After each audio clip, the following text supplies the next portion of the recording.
आई भैया अब हमने के आप सबके बीच में गुड्डू भैया अब हमने के आई आप सबके बीच में बहुत सुंदर कहानी जौना कहानी के नाम उदना चरित्र सांवलिया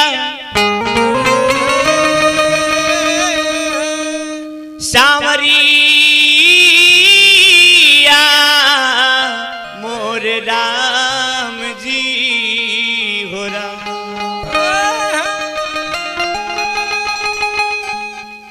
एक बार बोलिए प्रेम से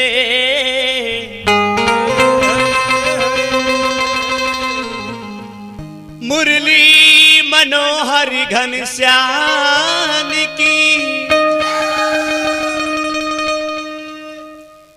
एक बार प्रेमवा से बोले संगतिया तो बोल दी प्रेम से अपना अपना माता पिता की। आई राजन भैया विद्यापति नाम के एक जना भक्त रहले शंकर भगवान के अपन बेटा मान के सेवा कैले रहले।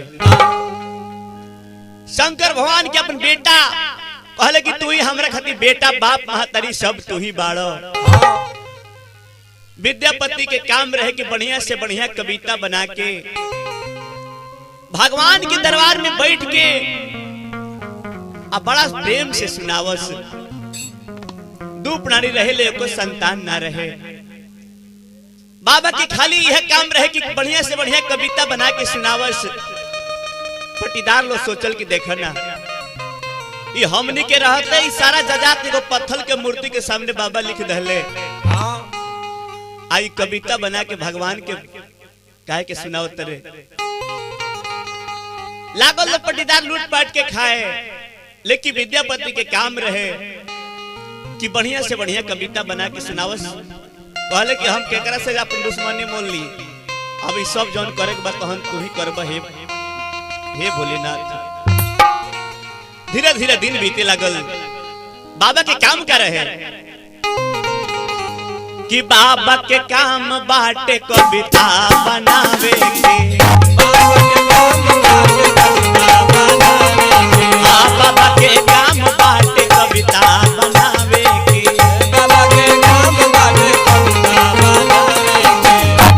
भैया विद्यापति के यह काम रहे कि बढ़िया से बढ़िया कविता बना के भगवान के दरबार में मंच लगा के बैठ के सुनस आ ओकर आनंद लेस। बाबा के काम बाटे कविता बनावे के। बाबा के काम बाटे कविता बनावे के। बाबा के काम बाटे कविता बनावे के। बाबा के काम बाटे कविता बनावे के। पढ़ी पढ़ी बाबा आके मंदिर में सुनावे के। पढ़ी पढ़ी बाबा आके मंदिर में सुनावे के।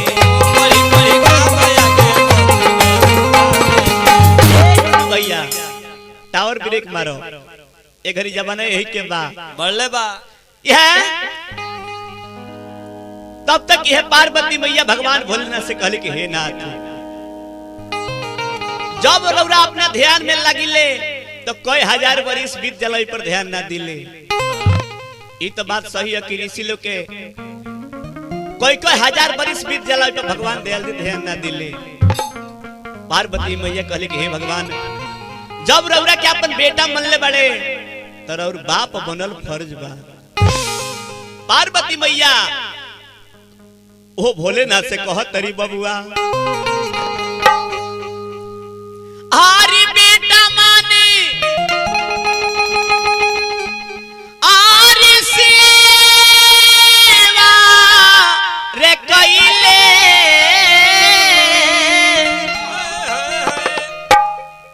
आरे सगरो उमरिया रे जो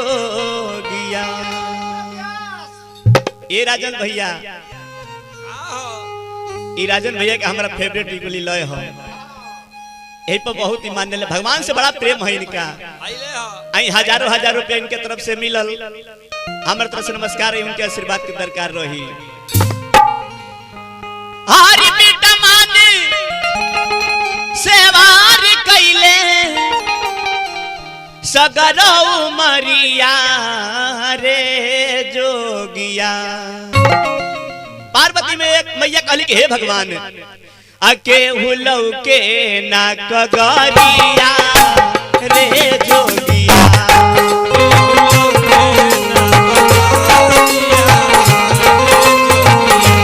आके हुलौ के ना कगरिया रे जोगिया।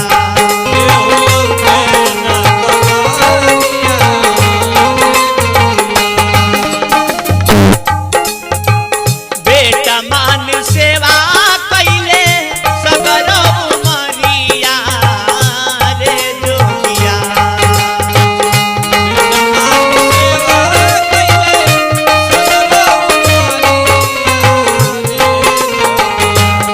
हाँ, बेटा मान सेवा कैले सगरो मरिया रे जोगिया।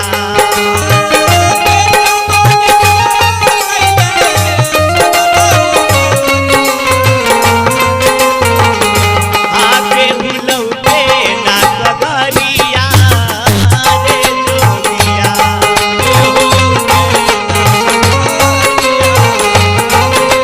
बनल रहो कवि भाई, बनल रहो।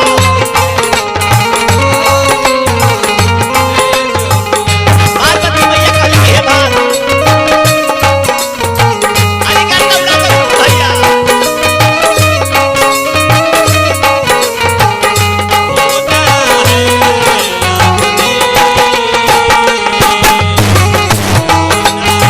क्या बात है, क्या बात है।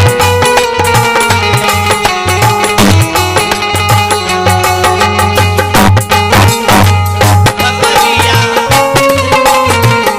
रे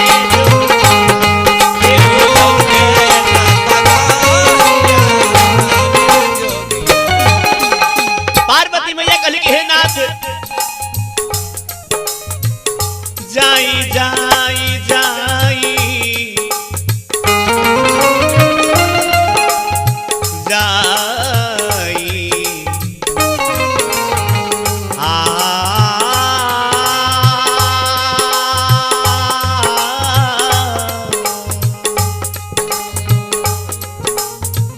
जाई जाई जाई विद्यापति के दुआरिया रे जोगिया।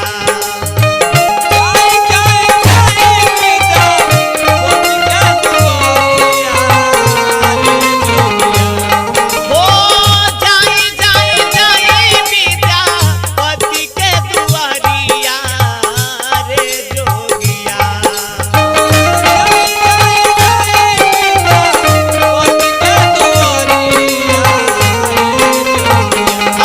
मरी जइहे महतरिया रे जोगिया।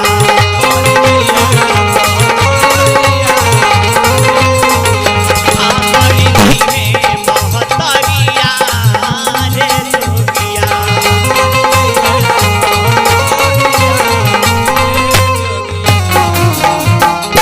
माजत तब आइल गुड्डू भैया कि जब है पार्वती मैया जब कहली कि हे नाथ जब रउरा अपना ध्यान में लगिली तो कई हजार बरिस बीत जाला, वही पर रउरा ध्यान ना दिले। जब शंकर भगवान जब इतना बात सुन ले तो पार्वती से कहले कि हम तो जाए, लेकिन हम तो जाए लेकिन साथ में रउरा चले के पड़ी। पार्वती मैया कहली कि हे नाथ हम जाए तो रउरा सेवा ना कर पाए। भगवान भोलेनाथ कहले कि रउरा मरल लाश तक ले हम त्याग ना सकिले, जिंदा में कैसे त्याग करी। अरे भगवान राम कुछ दिन सीता माता से अलगा होके रह रहे, लेकिन हम रउरा के एको छोड़ ना बिसारे। पार्वती मैया कहली कि ठीक बा, रउरा के हम देखे, हमरा के रउरा देखे, रउरा के सारा दुनिया देखी, हमरा के केहू न देखी। भगवान कहले कि शर्त मंजूर बा, लेकिन साथ में रउरो चले के पड़ी। कैसे जाता रहा यह विद्यापति के घरे उदन कि फटही धोती फटही कुर्ता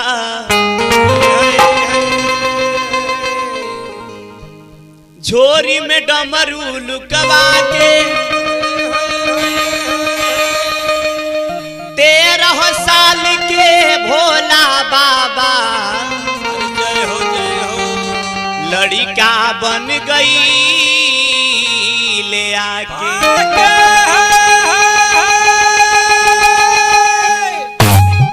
किशोरी मचवले मिथिलापुर में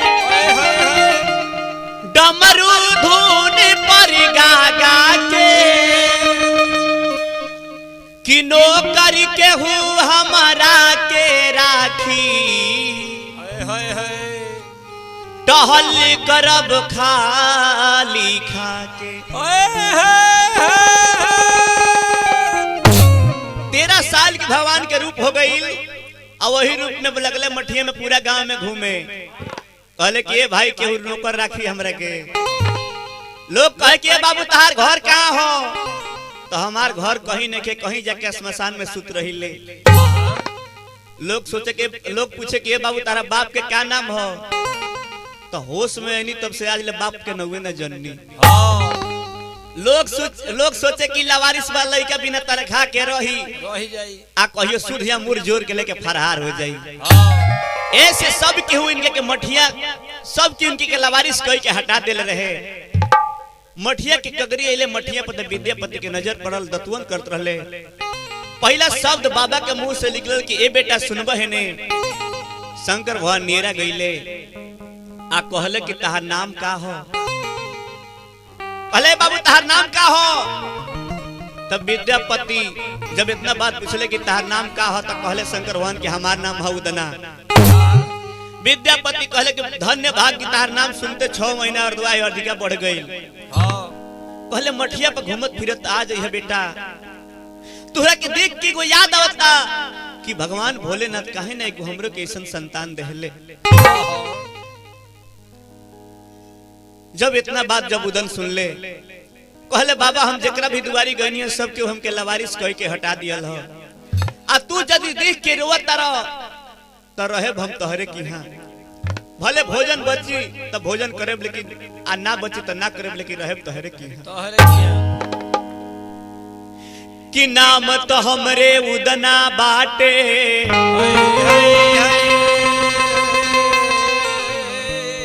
सुजीत जी कहले गा के विद्यापति जी नौकर बनवले पर ना चिन्हले भोला के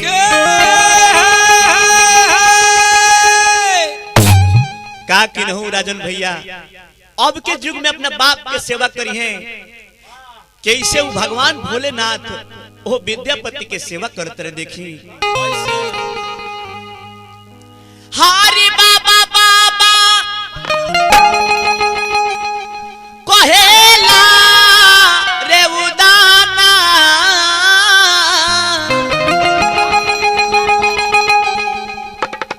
आर संग ही रहेला दिनवा बीते लाग सब काम करेले संभाल दिनवा बीते लाग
बेजोड़ जब उतना जाते लागल तो पार्वती मैया कहली कि हे नाथ रौरा अपने धर्म पिता राजा दक्ष के पैर ना छोड़ने की बुढ़ाऊ जर गई है। आज एगो मानो आज एगो मृतलोक में को मानो प्राणी के रौरा पैर छुअत तनी हम तो देखत तनी बाबा जर गई है। शंकर भगवान कहले कि हे पार्वती अरे जरावे खाती तो हमार तीसरा नेत्र बा चंद्रमा हमरे ललाट पर गंगा जी हमरे जाटा में रहेली। आज एगो मानव बाप मिल गए तो इनके सेवा न करी हम सेवा करत नहीं रउरा तमाशा देखी। सुते जाले बाबा तबो गोड़ावा दबावे दिनवा बीते लागल।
शंकर भगवान की आई भैया गाने के भाव लगल बड़ा सुंदर गाने के भाव लगल कपिल भैया कि अदालत हुस्न की होगी मुकदमा तेरी इश्क का होगा गवाही मेरी दिल की होगी और मुजरिम तेरा प्यार होगा। आई भैया यह गो प्रेम के अपने प्रेम कैसे कहत रे कि बतावा हमार खसूर का बा आज तू हमके एगो जिंदा लाश बना देलू। उस दिन कैसे देखल जाई जब तार हाथ धक के दोसर के ले जाई ओ दिन हमरा दिल पर का बीती का हो बाबू सोनू लइका कहते कि याद करो हमने के प्यार करनी जान एक के संगे जिए मरे के कसम खैनी जा एक के संगे आज तू काहे बदल गइलू हो। लइका कहत बबुआ कि सब लोग गवा के तू और जइबू रवा के आचरा में खोई डल के होई विदाई। ओहि दिन हमरा दिल पर का बीती एक कपिल भाई कि आचरा में खोई डल के हर होई विदाई तोहरो तयाद रानी बड़ा सताई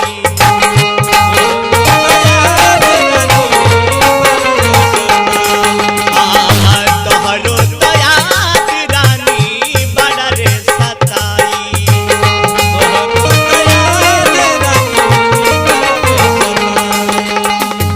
सब लोग गवा की तू जइबू रवा के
राजन भैया का कहले बड़ा सब इनकरे दिन हो।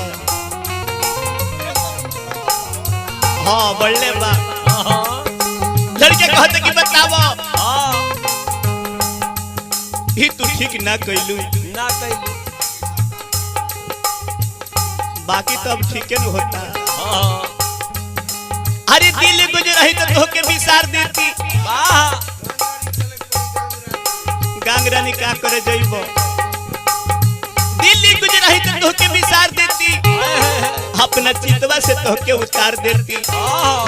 कंजूसी कर गेले भगवान दिल बनावे में रे पगली रही जे दुगो दिल तो तोर जिंदगी सुधार देती। ये ठीक ना कैलू हो ना कैलू ए का हो सुनी हो जाई सगर मेला बजरिया लागी उदास सगरो गौवा नगरिया लागे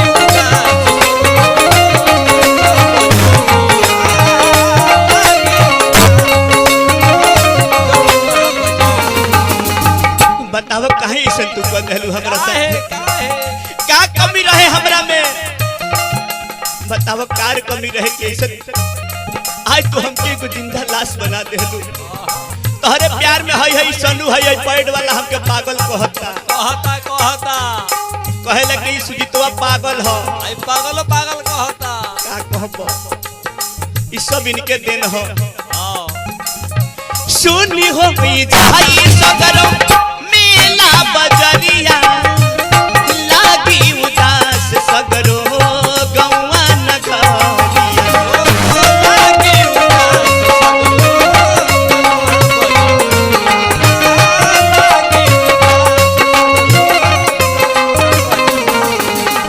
बताओ सुंदर शादी के जोड़ा में पहिर के जब तू हमरा सामने आई उस दिन हमरा दिल पर का बीती हाँ छू के महसूस कर चुंडरी में सुनरी तू लगबू ये गोरी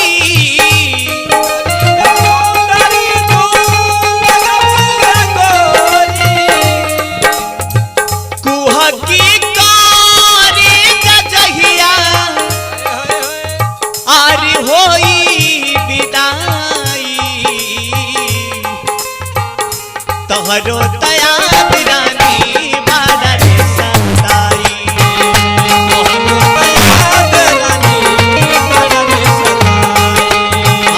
तोहरो तया रानी बादल सताई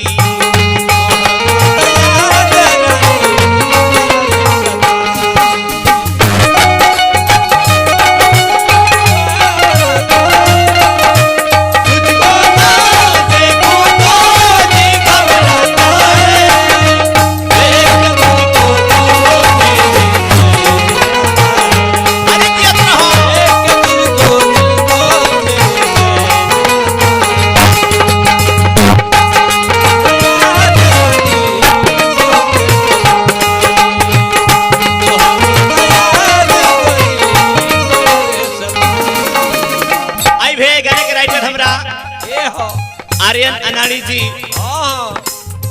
ग्राम दाहूगंज बाजार लास्ट में लड़के कहता कि तहार गलती ना हो हम जानत नहीं एगो गरीब के आगे एगो अमीर के आगे एगो गरीब के कोनो मायने ना होला कौनो ना का कर बच्चा में के जी भाई ने हो जाला हम जानत नहीं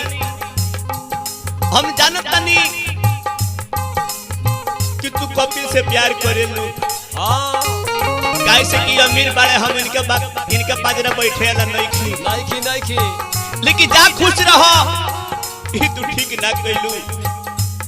अरे वही कैसी बरसात होगी मेरे साथियों के संग तेरी बारात होगी। उस दिन से अपने मन में एक नया आशिक बसा लेना। जिस दिन मेरी चीता जले उस दिन सुहाग रात मना लेना। ठीक ना कैलू सब राजन भैया के दोस्त बा दोस्त तोहरे नहीं खे कुछऊ दोस्त बा नसीब के तोड़ी दिहलू दिल हमारी जन के गरीब के तोड़ी दिहलू दिल जन के गरीब के तोड़ी दिहलू दिल जन के गरीब। याद करो तोहरे कारण हम टिफिन के बेरा छुट्टी मार के केनहू केनहू भाग जात हां उ हाथ से हाथ जोड़ा के उ चाट के दुकानी पर चाट खाई लेके संगे हां केंगा भुलाई हम ड्राइवरी राजन भैया करत रहले हां ई नहीं के तो देन हकी भी उते के पड़ता बोले बा दोस्त तोहर नहीं खे कुछऊ दोस्त बा नसीब के तोड़ी दिहलू दिल हमार जन के गरीब के तोड़ी दिहलू दिल जन के गरीब के तोड़ी दिहलू जन के गरीब। जा तरु तो जा